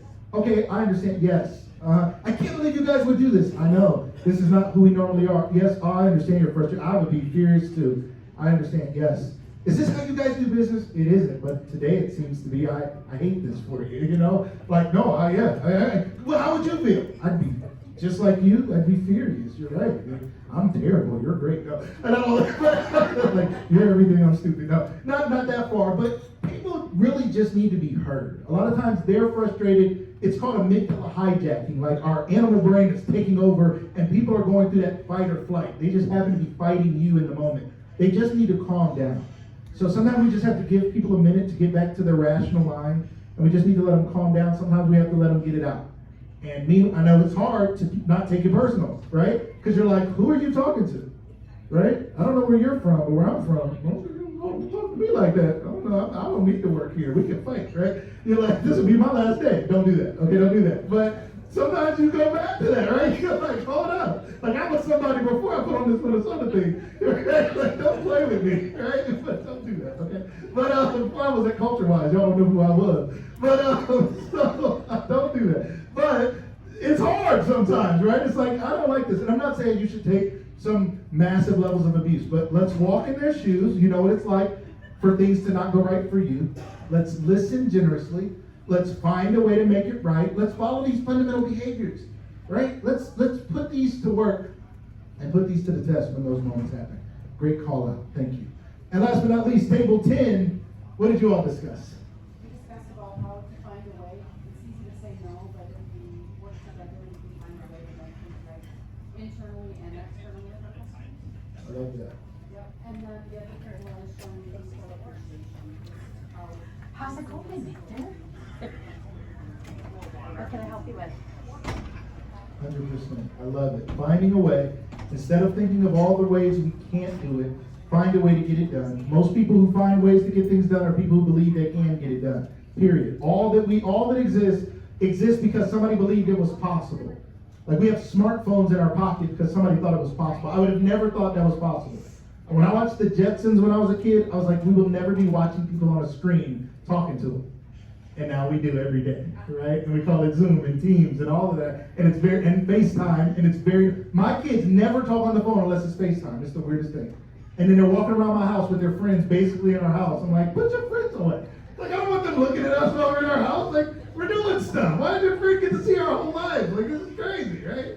But that's very normal because they found a way to make that technology a reality. What are we going to find a way to do, right? All right, ladies and gentlemen. We are going to go ahead and take a 10-minute break. It is 5:45. Let's come back at 5:55. We're going to go a little faster in this last round because we got to be done at 7 for dinner. So let's keep it moving. Come back in 10 minutes. I'll see you guys at 11 minutes. I'll see you guys at 5:55. 5:55. All right, ladies and gentlemen, it's time to land this plane so we can do some dinner. So you can make your way back to your table. Dinner's getting warmed up here for us. gonna make our way back to our tables. I'm just gonna keep saying dinner until everybody gets back to the table. Dinner, dinner, dinner. Dinner, dinner, dinner. Winner, winner, chicken dinner. All right, ladies and gentlemen, we're gonna get started here. What fundamental are we on? 13. Fundamental number 13. Fundamental number 13 says, I'll sit at my table and get quiet immediately. Weird. It's weird I said that one. It's so crazy. Number 13 says, deliver results. We're going to move a lot faster, ladies and gentlemen. We're going to land this plane. This next section is going to go a lot faster, but we want you guys to get the point. We want you guys to know that 1 through 26, none of them are more important than the other. So number 1, act with integrity is very, very important, of course. But we're not suggesting that it's more important than any others. We want you guys to take these all seriously. And what you guys are going to see starting in just a few weeks is you're going to have a fundamental of the week. There's going to be a fundamental focus each week, and we're just going to focus on one. Now, all of them will always be in play, so it's not like week 2, you don't have to act with integrity anymore. You're like, whew, glad that week is over. That was a rough week, man. I was all honest and stuff. I'm sick of that. Okay. That's not coming around for another 26 weeks. I'm so glad. So they're always in play, but we're going to talk about one more intently, more intentionally. We're going to think about it. We're going to share. We're going to start meetings with it and discussing it more. And you guys are going to get a weekly insight. First round is going to be from Nick. He's going to send you his thought on the fundamental of the week. And as we go through the first 26, you're going to hear other people's insight. And you may in the future be asked to give an insight or your thought on the fundamental of the week. But you guys are going to see what we call rituals are going to come out that are going to help you all establish this as the culture. Today is the kickoff. Today is great, right? I think, today is great. It's the best day of your lives, right? Today is cool, but if we don't live this out, it was just one good moment. It's like being in the locker room, we're like, yeah, we're going to do it. Yeah, it's great. Yeah. And then you go out and you're like, you don't even look at the playbook ever again. You're like, this card, whatever. Yeah, they talked about some stuff. Yeah, I know, we're supposed to keep things fun, whatever. But they keep telling us to work, whatever. Right? For some reason they want us to work. They don't really want us to keep things fun, right? So there will be detractors. There's always some people who don't buy in, but don't be one of those, okay? There's always somebody who says this stuff isn't really going to work. Don't be one of those. Buy in, lean in. This will come to life if we bring it to life. And I promise you, from all that your leaders have invested in the time and the care that they took even to write these fundamentals, they're not going to let this die. This is who this company is going to be. So you guys are a part of the first class to ever go through this. So years and years from now, as new people come in and they learn this from day one, you'll be able to say, I remember when we started this. I remember that first day, I was sitting at the restaurant, and we talked about it, and that was the kickoff of something that 100 years from now will still be alive in this company. All right? So let's get back to it. Fundamental number 13 says deliver results. It says, while effort is important, our customers expect results. Follow up on everything and take responsibility to ensure the tasks get completed. Set high goals, use measurements to track your progress, and hold yourself accountable for achieving those results. Pursue excellence and be motivated by a deep sense of purpose and desire to leave a lasting legacy. Deliver results. It says, while effort is important, our customers expect results. You can't just say, I tried, okay? I tried to do it. I was going to do it. I wished I could do it. I hoped I could do it. We thought we could do it. No. We deliver results. We deliver. That's what you guys do. So delivering results should be second nature in this company. Fundamental number 13 should be so close to all of us because we deliver results. Fundamental number 14 says, deliver legendary service. We're delivering again. It says it's all about the experience. Get to know your customers with every experience. Do the little things as well as the big things that surprise people. Make every interaction stand out for its helpfulness. Create the wow factor that turns customers into raving fans. Deliver legendary service. Things that are out of the ordinary. I always think about this. When I think about legendary, I think about the thing of legends. Things that are extraordinary. The word extraordinary is the word, 2 words, extraordinary. Extra means outside of, ordinary, outside of the ordinary. And when it's extraordinary, it's legendary. you remember it, you don't forget it. It's something that's meaningful, it's something that matters, it's something that people will say, they will forgive you when something goes wrong because so many things went right.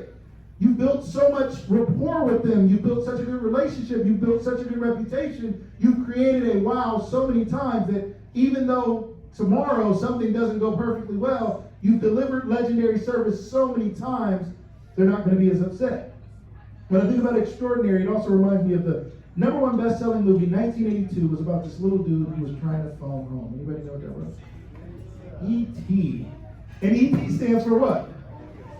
Extraterrestrial. Extra means outside of. Terrestrial is the earth realm. He was out of this world. That's the kind of service we want to give people. Out of this world. Extraterrestrial, extraordinary, legendary service. This fundamental reminds us to deliver legendary service.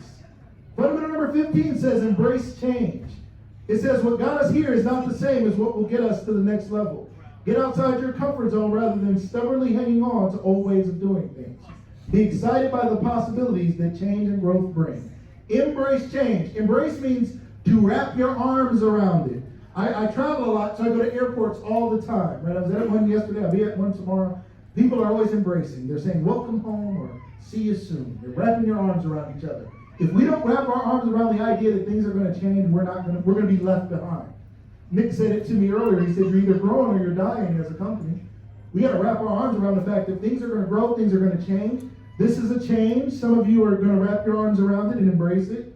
Some of you are going to have a bonfire later, invite people over to Bernie's, and we're going to come find you. Okay? They're like, come on over, bring the cards. Right? We're going to know, right? We're going to find out, we will find you. All right? So, embrace change. Companies that don't embrace change go out of business. There was once upon a time, there was this company called Blockbuster. Anybody remember this place? Once upon a time. It's ancient, it's kind of a myth at this point. I don't know. It's like, oh, I heard about it once. This place called Blockbuster. People used to go in there and buy videos. They used to rent them and take them home and watch them and then bring them back. And they never rewound them. And they got in trouble. It was mysterious. It was like, this, I know it's almost Halloween. It was a scary story. This place called Blockbuster. And they charged you late fees when you didn't take it back. And you tried to put it in the Dropbox and hope they thought you brought it back on time. But they knew you didn't, and you still got charged late fees. But you went back time after time, and your family loved it. Blockbuster. And once upon a time, this new incumbent company came along. This company was called what? Anybody know the new company that came along? It was a threat to Blockbuster. The company was Netflix. That was the biggest. Now Redbox came along. Redbox was a threat to Blockbuster, and they didn't figure that out fast enough. They did later try to make these Blockbuster boxes. It was too late, right? It was just a little bit too late. But Netflix came along. And anybody remember how you got your movies from Netflix at first? In the mail. They mail you your movies. And you just paid a subscription fee. They mail your movies. When you were done with it, you mail them back. No late fees. They were like, no late fees. We're like, no late fees. We're like, no late fees. Keep it as long as you want. Mail it back whenever you're ready. We're like, okay, cool. I still got some movies from Netflix. Anyway, so, and my touch from prom. Like, for real. Again, true story. Like, this is crazy. I'm going to jail. All right, so this is my last time speaking. All right, thank you, guys.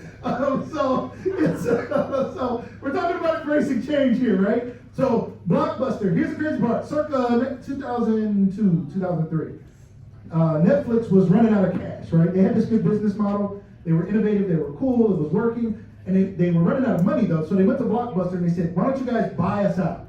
Like, you buy us, we'll keep running this business, we'll become a part of you, and we'll take over the world. And Blockbuster, how much? They said, $50 million. Now, that would be nothing compared to what Netflix is now worth. Netflix is now a multi-billion-dollar company. They wanted $50 million, and Blockbuster laughed them out of the room.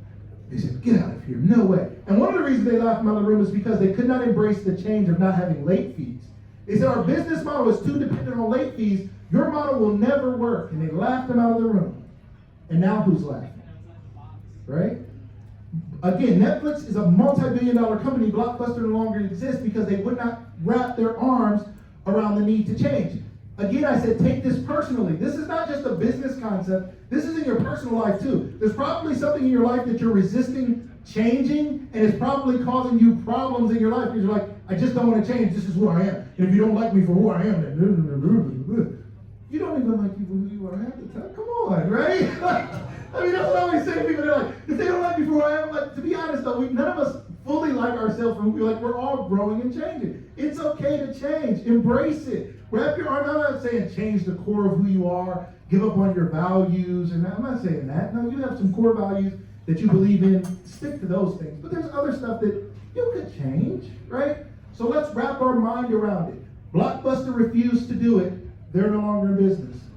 Okay? Let's not be them. Sears. Anybody been to Sears lately? There isn't one, is there? Kmart? Anybody? Kmart? Kmart? No? They're gone. How did Kmart go? How did Sears go to business? Sears catalog was Amazon before Amazon. Remember the Sears catalog? It was like a phone book. It had everything, right? But they didn't keep innovating. They didn't change. Is that going to be the story of Winnesota? Not at all. No way. But if you don't want to change as the company changes, you're going to be very uncomfortable, or you're going to jump ship, and you're going to say, I don't like it, because when I was there, how we used to do it is I don't like all this change, because I want to do it the old way. Well, the old way may cause us to go out of business, so you better buckle up, because there's going to be change in this company, and we're asking each and every one of you to embrace it. Don't be a complainer, don't be a detractor, don't think they're doing it. No business is trying to go out of business. Remember this, your leaders are not making change to try to go out of business, right? You think they sit in a room and they're like, how can we go out of business in a couple months? That would be best. Forget all these years we put into it. I wonder if we can go. No! Every change they make, they think it's for the best. Are they all for the best? Maybe not. But they're taking a chance, hoping it'll work. And if it doesn't work, they'll adjust. But you have to be willing to embrace the change in order for it to have a chance of working. Fundamental number 15 is embrace change. Fundamental number 16 says, do what's best for our partners. It says, in all situations, do what is best for our partners, even if it's to our own short-term detriment. Put their needs ahead of our own. There is no greater way to build a reputation than to steadfastly do what is right for others. By placing a strong emphasis on partnership, we can achieve greater success. Do what's best for our partners. It's not about us. Businesses that succeed are not selfish. Selfishness is like an infant. An infant is what's called egocentric. Ego-centered. They think the world revolves around them. They don't know why their mom left the room. They don't know why their dad left the room, so they cry because they think the whole world revolves around them. They are egocentric. And as we get older, we stop being egocentric, hopefully, because we realize the whole world doesn't revolve around us. Everybody's not moving to make us happy. We used to think that we were the center of the solar system until they looked out and realized it is a solar system. It is based around the sun, and we are moving around the sun. So we are moving around our partners, around our customers. We are moving around them. We exist for them. It is not about us. Now, the company is going to move and care about you, and they want you to move and care about each other, and we all are going to move around our partners and our customers, and we're going to be focused on caring about them. This fundamental reminds us to do what's best for our partners. Fundamental number 17 says, when in doubt, communicate personally. It says, when delivering difficult or complex messages or in emotionally charged situations, speak live versus hiding behind email or voicemail. When appropriate, follow up in writing to confirm your understanding. I heard somebody say, please do this. When in doubt, communicate personally. It can be easy just to email, another email, another email. Another text, another email, another text, another email. But there's something that, when in doubt, like I don't think they're understanding, because words don't have meaning by themselves. People give meaning to words. Different cultures have different meanings for different words. So you may say something in a written form. Has somebody ever taken offense to your written words and you didn't mean it that way? Has that ever happened to you? They're like, why would you say that? You're like, I said good morning. But I knew you were being, it was all caps. You know what I mean? You were yelling. You're like, what? Like, I mean, good morning. You're like, I was yelling, but I'm like happy. So they came up with these things in text messages, which we don't use a ton of text. We don't use a ton of these in business often, although maybe we should, I don't know. They created emojis to emote because they knew words didn't emote. They don't give emotion. So we're like, ha, smiley face. Or people say, LOL. It's like, I'm just playing, I'm joking. Nice, trying to be nice about it, right? Because words don't mean, people do. Like words don't mean, we agree upon the meaning of these sounds that we make out of our mouth. We call it the English language, and this is what this is what we choose to use here right now in this room. And you may speak another language or multiple languages, right? And it's just an agreed upon use of sounds. But when you write them down, they can not sound how it sounded in my head it might not sound like that when you read it. So we have to be careful, we have to be thoughtful, and when in doubt, we have to communicate personally, which means go to the person, pick up the phone, communicate live. Do not let it get lost in translation because you didn't do the next step of just picking up the phone or walking over to the person or talking to that customer when you saw them to make sure there's clarity. Fundamental number 17 is when in doubt, communicate personally. Fundamental number 18 says go above and beyond. It says what you do matters to others. Be willing to do whatever it takes to accomplish the job, plus a little bit more. Whether it's starting early, staying late, or doing something that is not in your job description, it is the extra effort that separates the ordinary from the extraordinary. There's that word again, extraordinary. It separates the ordinary from the extraordinary, those that go above and beyond, willing to do something extra. It's not saying in every instance you have to miss every soccer game, miss every cheerleading, every orchestra. When my daughter, we're not asking you that as a company. I don't think that's the heart or the sentiment of this fundamental, but it's saying have a willingness to go above and beyond, because there's a time where your willingness to go above and beyond is going to make sure somebody else can go to their child's soccer game. Your willingness to go above and beyond is going to make sure that customer has what they need so that they can rest well tonight, so that they can handle the things that they need to do for their family. So we want to have a culture where we go above and beyond. Fundamental number 18. Fundamental number 19 says treat each other like family. It says our relationships go deeper than simply being teammates at work. We genuinely care for and about each other. Whether it's a kind word during a tough stretch, a friendly smile each morning, or a helping hand in stressful times, show your compassion. Treat each other like family. Treat each other like the family members that you actually like. That's what we mean, okay? Some of y'all are like, you don't want me to treat you. That's my family. I don't like any of them. Okay. Treat each other like familiar. Family is familiar. Treat each other like we're familiar people doing a familiar job with a familiar mission and a familiar purpose, and you're familiar to me, right? We often spend more time working than we do with our family. The work that we do makes us familiar to each other. Even some of you in this room today are meeting for the first time, but there's something familiar. Oh yeah, you're so-and-so. You do such and such. Thank you. We've emailed, or we've talked, or we've something. What you do helps me do what I do. You're familiar to me. You're familiar to me. So treat each other like family. Treat each other like you're familiar. Even if someone's new to you, treat them like family. And when new people come in, let's not make, and I don't know how it is, I'm not saying this is how it is, but I know some companies, when new people come in, the time it takes for them to be treated like family takes so long they almost want to leave. They're like, man, they're like, you're shadowing somebody and they just leave you in their shadow.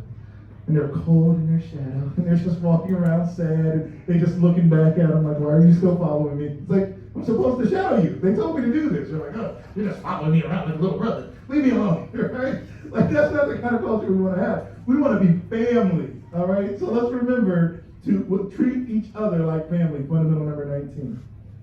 Let's do number 20. Number 20 says, think safe, work safe. It says, know and practice the safety procedures for your job. Watch out for the safety of your teammates as well, for we are all a part of the Winnesota company family.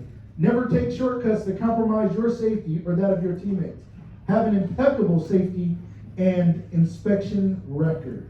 Think safe, work safe. Everything that happens outside of us starts in our mind. If you're not thinking safe, you're not going to work safe. And here's what happens. I would probably say, I was thinking this the other day. I was thinking, I just might be a more unsafe driver than my son, little Lucas.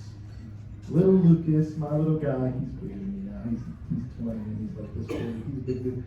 Little Lucas has only been driving a few years, and he's 20, so he's probably a little bit reckless. But he probably is thinking about safety rules. He's been in driving class more recently than me. I think I know what I'm doing because I've been driving so long. And sometimes I'm more of a danger because I'm so sure I know what I'm doing. And I want to caution you that no matter how long we've been doing a thing, should not excuse us from following the safety procedures. Another danger is people are watching those who've been doing it a long time. And sometimes I was doing it before I remember my mom saying I was driving before there were seatbelts. Or I was driving before they were mandatory. So she was like, I don't really want to wear a seatbelt, right? And I was raised where they were like, seatbelt, seatbelt, seatbelt, safety. And I was like, Mom, you must put on your seatbelt. You're going to fly through the windshield. She's like, I don't think so, buddy. Right? I was like, no, you will, for sure. If we get an offender bender, you're out of here, Mom. Right? Like, this, the next bump, you're gone. And they showed it to us in school, I guarantee it. And then you're going to be near the bus in the danger zone, right? And it was all this scary stuff, right? You're going to have to stop, drop, and roll because you're going to be on fire, right? That was all the stuff they showed us in school. So I went home and I told my mom all that stuff. And she was like, no, I'm not doing it. I was like, oh, it's so crazy. But it's because she had been doing it so long, she wasn't as conscious of it. So I want to challenge all of you, all of us, whether you've been here forever or been here just a short amount of time, or whether you've been in this industry, whether you've been doing a thing forever, let's think safe and work safe. Not think we're safe and assume we're safe. Not think you're safe. Think about safety and work safely. Okay? Think safe, work safe. Fundamental number 20. All right, let's do 21. And we're going to do one more small group activity and we're going to land this plane. Fundamental number 21 says invest in relationships. It says get to know your customers and your coworkers on a more personal level. It says talk more and email less. Understand what makes others tick and what is important to them. Strong relationships enable us to more successfully work through difficult issues and challenging times. Invest in relationships. I don't know if you guys noticed this theme, but your company cares about us being relational and caring about each other. It was one of the first things I noticed about the leaders here, especially Nick. Like, he was so intent on, we have to care about people. I care about them. I want them to care about each other, and I want us all to care about the customer. And he just kept going back to it, like, no, I care. And he kept wanting to read it over and think about it and bring these fundamentals in that were about relationship and family and faith and things that mattered. And I was like, man, he really cares. That's the kind of company people are dying to work for these days. Because companies have become so transactional and so cold that it's like, you could be replaced tomorrow. Nobody cares. But Nick is very clear that we want to invest in relationships, right? The other leaders, they want to invest in relationships. It says get to know your customers and coworkers on a more personal level. In most businesses, we fear that. But I told you today, even in these fundamentals, to take them personally. Because you are a person. Like, you can act like, oh, we don't need to, oh, it's work. It's work. You got to separate that. That does not mean you have to come and divulge all your business. That's up to you. You can share as much for as little as you want. But we challenge you to get to know each other more personally. You know how you get to know each other more personally? You listen generously. People are trying to tell you about their lives, about themselves, about little Lucas. He's taller than me. How old is little Lucas? Anybody remember? He's 20. He's a little bit taller than me. He's a big dude. He's 6'2". He's my little guy. He was still my little guy though. When I see him, crazy thing, I just saw my son at the airport. How crazy is this? I was flying out of Cleveland, I came through security, and my son is coming back. I don't know where in the world he was. I gave him a whoop. But no, he was coming back. I knew he had gone to California. And I was literally coming into the airport yesterday, and he's coming, and we looked at each other like slow motion, like, wow, what are you doing here, Dad, son? And we hugged, and we stood there forever. It was a beautiful moment. It's probably on the security cameras, and they're probably all watching me cry. But it was amazing, right? So when you think about that, no matter how big he gets, no matter how old he gets, I'm invested in that relationship. Like, that's my guy. Like, I love him so much. You know, my buds, I talked about my other, but that's not just a familia, family at home thing. We want to get to know each other more personally here. Get to know people. You know something about them. Oh, how is your daughter doing? I remember she wasn't feeling well the other day. You know, it feels good when people remember those things. Like, oh, I forgot I even said anything. Like, yeah, remember you were having a tough day the other day, and I know you were really concerned about her. And I'm like, well, she's doing a lot better. I really was worried about her. She's been battling a lot of things lately, but we think she's made a turn for the better, and I'm really feeling a lot better. Like, really, that's really good. I'm glad to hear it. That matters. That matters. So invest in relationships. All right. So we are going to go from 13 to 21. 13 to 21. Same discussion. Which ones really resonated? Are there any you found challenging? We have 5 minutes on the clock. And go. 13 to 21. All right, I think and time. All right, ladies and gentlemen, I know that was a little shorter than our other rounds, but we got to keep moving. I hear your stomach's growling.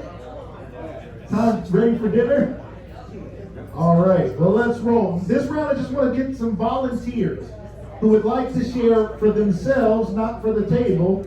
Any volunteers that would like to share for yourself, any that really resonated, or any you found challenging out of that last set? That's how you get the room quiet. Anybody want to say? We'll go here. Your name, I can't see your name. David? All right, listen up, everybody. David said embracing change. You said it would definitely. I mean, walk on through, drop the ball, didn't see the future, Yep. What happens to us? So yeah, there's a change. Sometimes it's a tough task. We all do it. So we have to go out and solve it. Yep. When these small, little tedious things come through, what are we saying? Ask for clarification on why. Yep. 100%. Embrace it. Love that. Wrap your arms around it. And here's what else Netflix did. Netflix didn't stop at being Netflix. Netflix realized that one day, all these movies and shows that they were buying and paying all this money for, that those companies could start their own streaming service and take them off. So they knew one day Disney might take the Disney Vault that they had basically sold to them and make their own streaming service, and Disney did it, and they called it what?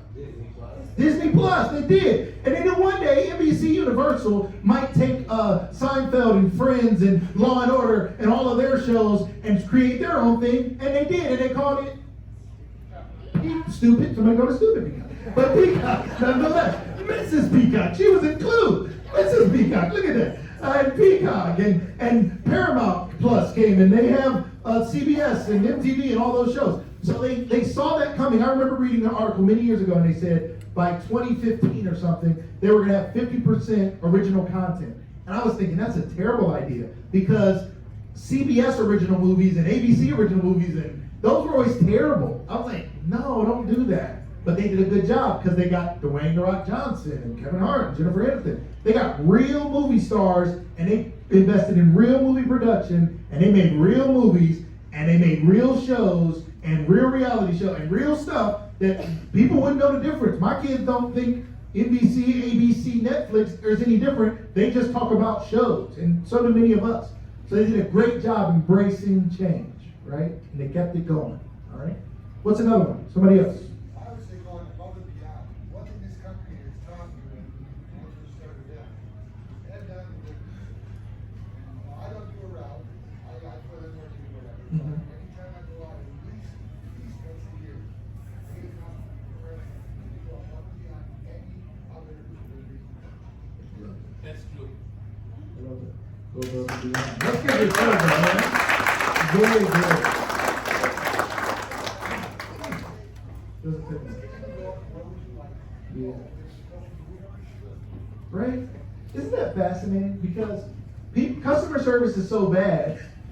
Something as small as, where would you like it? They're like, are you asking me? The last delivery person from the other company, they just threw stuff at the door. I didn't even know this was an option. We caught them on camera just throwing things. This is crazy. Right? So you're like, yeah, I got this whole Dudley situation. I can roll it wherever you want me to put it. Right? So that's wonderful, right? So let's make sure that's who we always are. Even on your bad days. There's days where you've had a tough day at home, you're worried about stuff, bills, whatever. The real life is still happening while you show up at the customer. But you shouldn't put that on the customer, right? It's like, I still gotta go above and beyond. And actually today, you don't know how far above, I'm going above my problems. I'm going beyond my issues. That's what I'm going above and beyond in this moment. But where would you like it? Can you bring it up these steps? And you're like, I don't know. Is there a ramp? Like, yeah, there's a ramp. Okay, great. Let's go. Right? So go above and beyond. That's who you're known for. That's what you're known for. I love that. One more.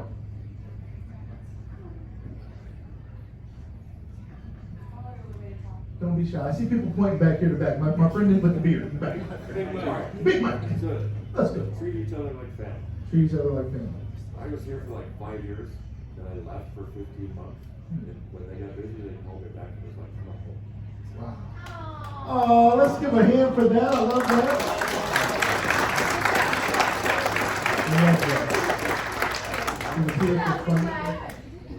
He was here for 5 years. He broke up with us for 15 months for some weird reason. He thought the grass was green on the other side. And then he came back and he was treated with open arms and treated like family. That's even better, you know? When you come back and you're like, man, didn't miss a beat, wasn't treated any different, treated like family. I want to stay. Can I stay?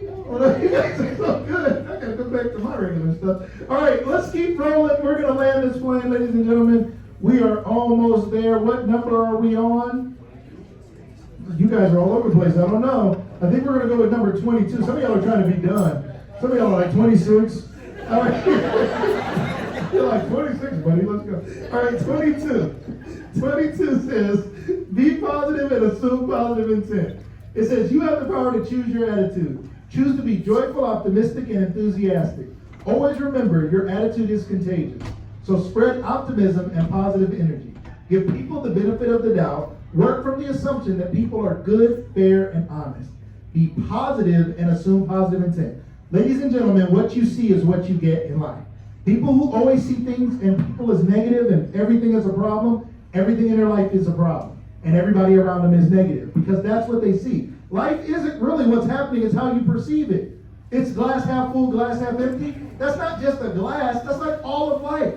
Like you could be in traffic. I remember I was stuck in traffic one day and I was so upset, I was running late, I was so mad. And when I finally got up to where I was, they were putting somebody in the back of an ambulance. And I thought, I could be stuck in traffic or I could be stuck in the back of an ambulance. I'd rather be stuck in traffic. I'm gonna be late to work. That person may never go back to work, for all I know. Right? So it's perspective. Life is life, stuff is stuff, things happen to everybody. It's how you look at it that dictates how you feel about it, right? So when we think about that, we think about being positive, that's a choice. And then assuming positive intent is just the assumption that everybody's not evil. We live in a world where we're always like, everybody's up getting me, everybody's evil, everybody's bad. Stop thinking that. Because your assumption of that makes you look at them as though they're bad, and they react towards you because you're looking at them like they're bad, and now we got problems. You think your neighbor's bad, so you look at them and roll your eyes every morning. Then they look at you and roll their eyes because you rolled your eyes, and you let your dog bark at their dog, and now they let their dog bark at your dog, and now you got problems. Right? Like, where did that all start? It started because you assumed they had issues with you. And then when they did it, it's called a self-fulfilling prophecy. You're like, I knew it. I knew they were like this. I knew it. I knew it from the first day I met them. No, you thought it, you acted away toward them, and you were actually the original cause of that thing. You treated them a certain way because you believed something about them. They reacted to how you were, and then you used that to justify how you originally treated them. It's a self-fulfilling prophecy. So, assume positive intent, right? When you look at people, just stop assuming people are bad. Be positive and assume positive intent. Fundamental number 22. Thank you for the claps in the back. Only one person did it. He gets bonus points. All right. You are dismissed. You can go ahead and get your dinner. All right. But the rest of you got detention. The rest of y'all ain't even listening. I gave my heart and soul on that one. All right. Number 23 says, make a difference. It says, be an active part of your community. Give back by contributing your time, efforts, talents, and treasures to make your community better. Every little bit matters. You can and do make a difference. Strive to be more generous in our daily lives and make a positive difference in the world. Make a difference. Number 23. This is a part of your culture. This is who you already were. You guys know that as a company. If you didn't know it, you know it today. Your company cares about giving back. It is not just about making money and doing the job and doing the thing and just being a business that sucks up energy in the world. No, we're here to give back.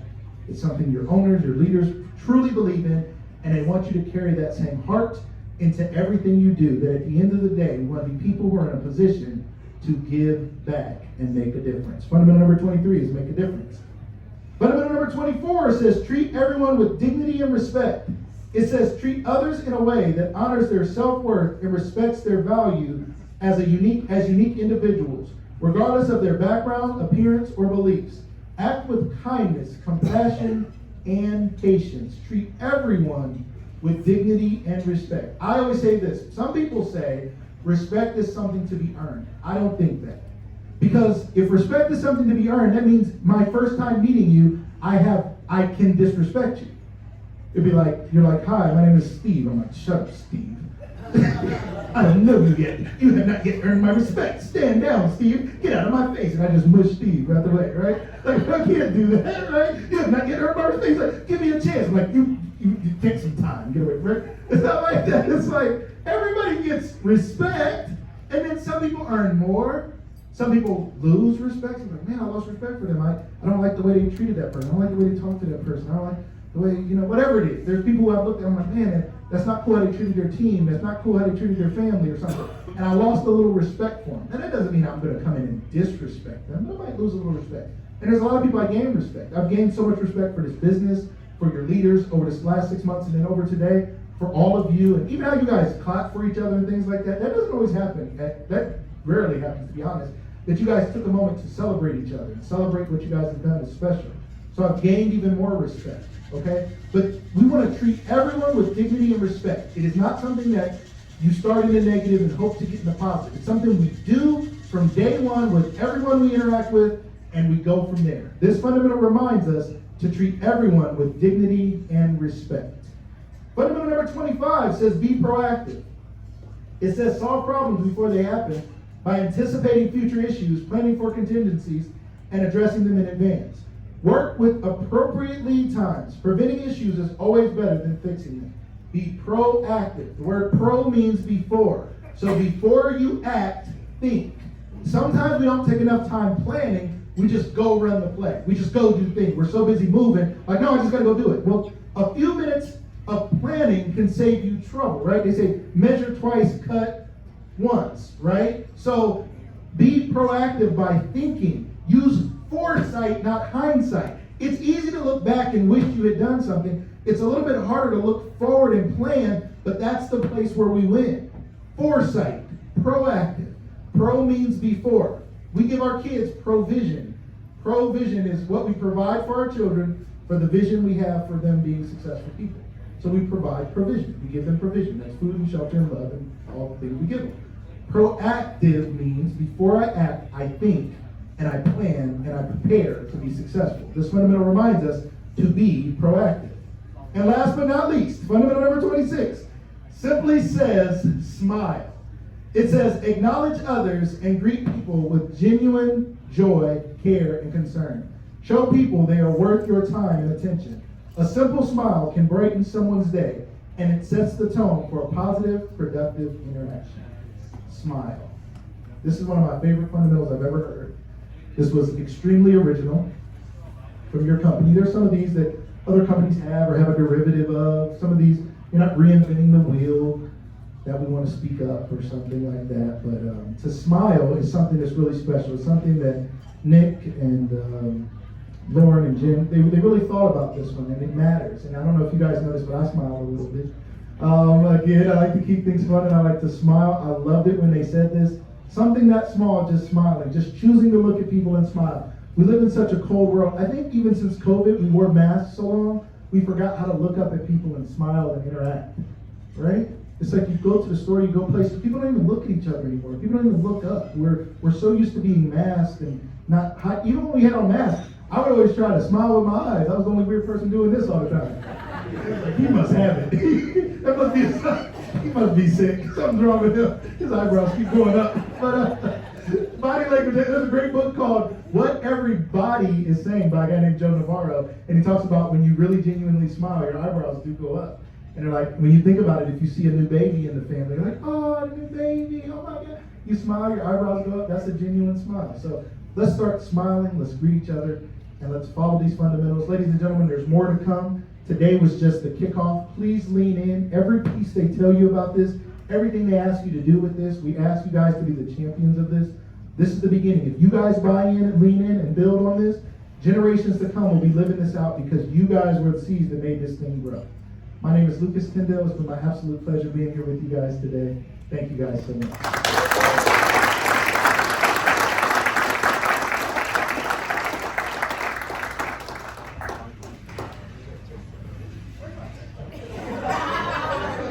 We'll be passing the hat for Lucas. Yeah, let's pass the hat for Lucas. Thank you for visiting us, impacting our culture and our company. I just want to remind everybody, obviously, you're free to go. We have food, so we're going to go through lines and eat. We have a parting gift for everybody, so we want to make sure you get that. And thank you. Thank you, Lucas. I think you've set the tone for a wonderful thing. Appreciate your time and effort. Thank you, everybody. Thanks for coming.